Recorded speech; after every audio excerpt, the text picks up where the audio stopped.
Welcome to JD Clips. Please enjoy the short versions of our famous videos and keep learning. And don't forget to subscribe.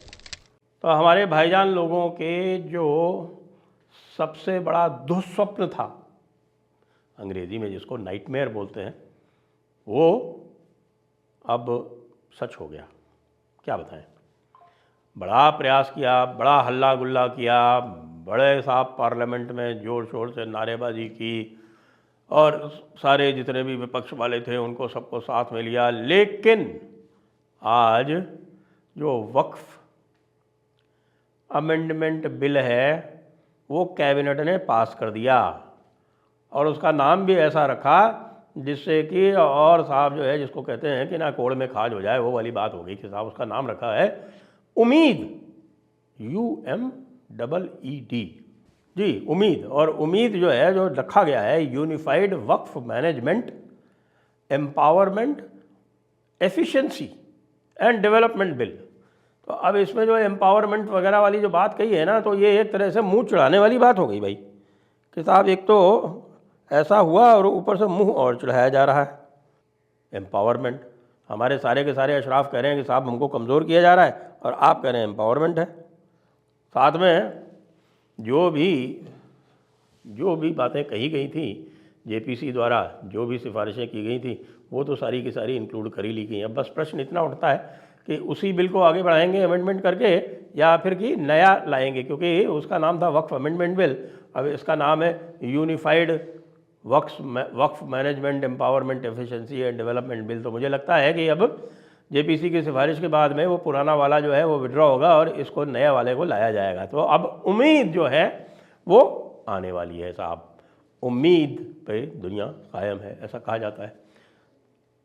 वक्फ के पास लगभग 9 lakh hectare property है, लेकिन इसमें से अब exclude कर दिया गया है, सीधे सीधे जो सरकारी प्रॉपर्टीज़ हैं उनको एक्सक्लूड कर दिया गया है। और जो रिलीजियस यूज़ से जो वक्फ बाई यूज़र का जो प्रोविज़न था जिसको लेके इन्होंने अपनी प्रॉपर्टीज़ 3 लाख से बढ़ा के 9 लाख हेक्टेयर कर ली, वो भी हटा दिया गया। अब ये वक्फ बाई यूज़र क्या होता है? देखिए, वक्फ बाई यूज़र का इस्लामिक लॉ में कोई प्रावधान नहीं है।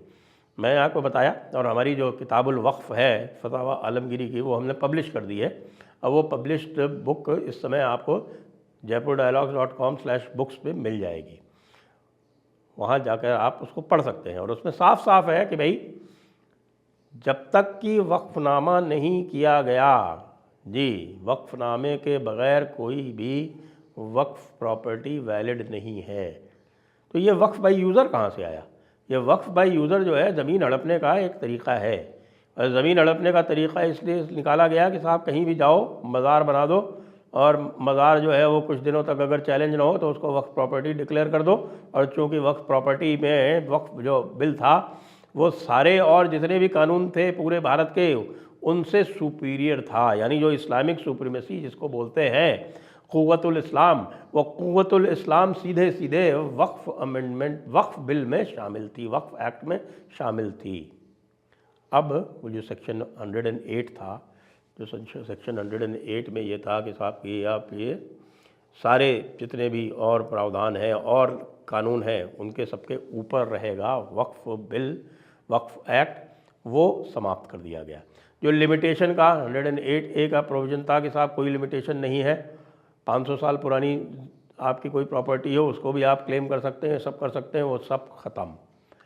अब इसके आने के बाद में गवर्नमेंट प्रॉपर्टी, जैसे कि संभल का उदाहरण ले लें, संभल का जो हरिहर मंदिर है वो ASI के तत्वावधान में है, लेकिन उसके ऊपर कब्ज़ा कर लिया किसने? मस्जिद कमेटी ने।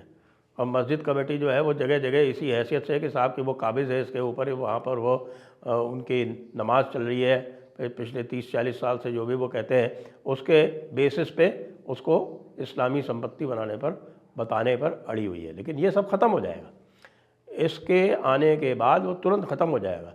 ताजमहल के ऊपर जो क्लेम कर रखी है कि ये वक्फ प्रॉपर्टी है, बाकी और बहुत सारी जो हेरिटेज बिल्डिंग्स हैं जो यूज़ में वैसे नहीं आती, उनके ऊपर क्लेम कर रखी है कि ये वक्फ प्रॉपर्टीज़ हैं, ये सारी की सारी क्लेम्स जो है वो समाप्त हो जाएंगी ऑटोमेटिकली, क्योंकि जो भी गवर्नमेंट प्रॉपर्टी है उसको तो सरकार तुरंत वापस ले लेगी। उसके लिए पहले जो डीएम को एम्पावर किया गया था, अब हमें देखना है कि कैबिनेट ने क्या अप्रूव किया है, लेकिन उसमें ये कर दिया गया है कि भाई officer designated by the state. अब officer designated by the state, अगर स्टेट डीएम को ही वापस डेजिग्नेट कर दे तो ये क्या कर लेंगे। लेकिन जो सबसे डैमेजिंग इसमें जो प्रावधान थे वो ये थे कि साहब आपको ये एक्ट भारत के सारे कानूनों के ऊपर था, एक बात, और दूसरे इसमें किसी भी तरह का लिमिटेशन नहीं था, और तीसरा ये वक्फ बाय यूज़र था, और चौथा जो था जो अनलिमिटेड पावर दे रखी थी सेक्शन 40 में सर्वे करके और उसको डालने की, अब वो भी हटा दी गई। आप डायरेक्ट सर्वे जो है वो नहीं कर सकते, नोटिस देना पड़ेगा। नोटिस देने के बाद आपको पूरा जो है वो चेक करवाना पड़ेगा, सरकारी रिकॉर्ड से मिलान करना पड़ेगा, और सरकार की अनुमति के बिना आप उसको नोटिफाई भी नहीं कर सकते। तो ये सारी जब समस्याएं आ गई, और सरकार जो है वो जो भी गवर्नमेंट की जितनी भी ज़मीन के ऊपर वक्फ प्रॉपर्टी बनी हुई है वो सारी की सारी ले लेंगे। आपको पता है उत्तर प्रदेश सरकार ने तो एफिडेविट दे रखा है कि 78% वक्फ प्रॉपर्टी जो है वो सरकारी ज़मीन पर है। आप देखिएगा कि ये जो 9 लाख हेक्टेयर इन्होंने बना रखी है, ये 9 लाख हेक्टेयर कम होके वापस वहीं 3 लाख हेक्टेयर पे आ जाएगी, क्योंकि इतने समय में 2013 के बाद से जब से इनको ये पावर मिली है तब से ये इन्होंने वक्फ बाय यूज़र बेतहाशा बढ़ाए हैं। कई पुराने किले जो हैं उनको वक्फ डिक्लेयर कर दिया है, कोई पुरानी जो है वो खंडहर पड़ी हुई मस्जिदें उनको वक्फ डिक्लेयर कर दिया है, जो कि ASI या स्टेट आर्कियोलॉजी के अंडर में आती हैं। और बाकी जो सेलिब्रेटेड केसेस हैं वो तो आपने सुने ही हैं कि गांव के गांव उन्होंने वक्फ डिक्लेयर कर दिए।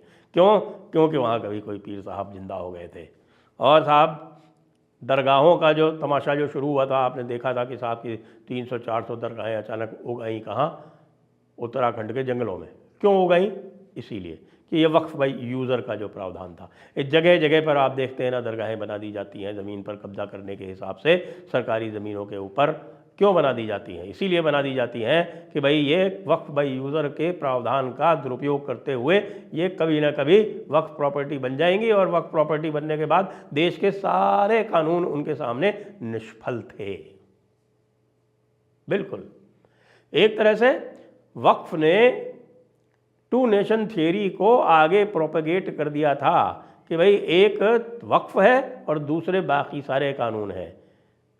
एक स्टेट वक्फ स्टेट है और दूसरे में पूरे भारत की दूसरी स्टेट्स हैं। मज़े की बात यह है कि ये वक्फ बोर्ड नाम की कोई चिड़िया पाकिस्तान तक में नहीं है। वहाँ जो कुछ भी प्रॉपर्टी है उसके लिए उनके पास एक औकाफ मिनिस्ट्री है, मंत्रालय है, सरकार सारी चीज़ें डील करती है उसमें, और उसमें मनमर्जी से कोई भी कहीं भी जाके सरकारी ज़मीन को अपनी ज़मीन बता के उसको वक्फ की ज़मीन डिक्लेयर नहीं कर सकता है। उसमें फतावा आलमगीरी का जो किताबुल वक्फ है वो चलता है, जिसके हिसाब से वक्फनामे के बगैर कोई भी वक्फ जायज़ नहीं है। किस्सा सुना ही था ना आपने संभल का, कि संभल का पूरा जो शहर है, जो कस्बा है संभल का पूरा संभल का कस्बा जो था वो वक्फ किया हुआ था। पूरा का पूरा कस्बा वक्फ किया हुआ। और भाई साहब जिन्होंने वक्फ किया था उनको बता के पूछा गया तो बताया कि साहब वो तो कोई चाय की दुकान चलाते हैं। कहाँ से आई तुम्हारे पास? अब हमें तो पता नहीं, हमने तो किया भी नहीं, किसने हमारे नाम से कर दिया हमें पता नहीं। इस तरह के फर्जीवाड़े साहब, इस तरह की बिल्कुल जिसको कहते हैं शुद्ध नालायकी, इस तरह का बिल्कुल आप ये कह सकते हैं देश विरोधी काम ये इन वक्फ बोर्ड के माध्यम से हो रहा था।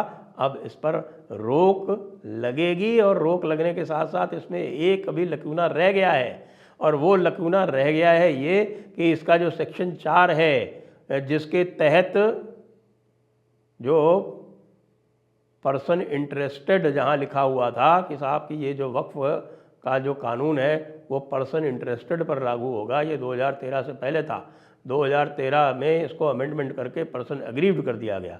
तो पर्सन इंटरेस्टेड का सुप्रीम कोर्ट ने यह डेफिनेशन दी थी, उन्होंने इंटरप्रिटेशन किया था कि पर्सन इंटरेस्टेड का मतलब होता है एनी मुस्लिम, क्योंकि नॉन मुस्लिम वक्फ में इंटरेस्टेड नहीं हो सकता। इसलिए अगर किसी नॉन मुस्लिम के ज़मीन पर कोई डिस्प्यूट है तो वो सिविल कोर्ट में जा सकता है। इसके लिए सुझाव दिए गए थे, सुझाव विष्णु शंकर जैन जी ने भी दिया था और मैंने जब अपनी पिटिशन डाली तो उसमें भी ये बात थी, लेकिन इसको जो इनकॉर्पोरेट नहीं किया गया है, इसको इनकॉर्पोरेट कराने के लिए भी आगे किया जाएगा। भाई देखिए, हम तो ये कहते हैं कि पहला कदम बहुत तगड़ा है, पहला कदम हो गया। अब जो छोटी मोटी कमियां हैं उनको भी दुरुस्त करने के लिए आगे हम बातचीत करते रहेंगे, और जब एक बार दुरुस्त हो गया तो आगे क्यों नहीं दुरुस्त होगा। दूसरी जो इसमें कमी है कि ये जो वक्फ ट्राइब्यूनल अलग से बना हुआ है, इसको समाप्त करना चाहिए। ये सारे के सारे मैटर जो है वो सिविल कोर्ट के सुपुर्द किए जाने चाहिए, और सिविल कोर्ट में इसकी कोई एक्सपेडाइटेड हियरिंग की व्यवस्था की जानी चाहिए, या फिर ये जो वक्फ ट्राइब्यूनल है वो डिस्ट्रिक्ट जज की अध्यक्षता में ही बनना चाहिए, और उसमें नॉमिनेशन सरकार की तरफ से एक होना चाहिए जो कि बंदा नॉन मुस्लिम हो, क्योंकि मुस्लिम्स इसमें इंटरेस्टेड पार्टीज़ हैं, इसलिए इंटरेस्टेड पार्टी का इसमें कोई दखल नहीं होना चाहिए। यदि न्याय होना है तो न्याय दिखना भी चाहिए।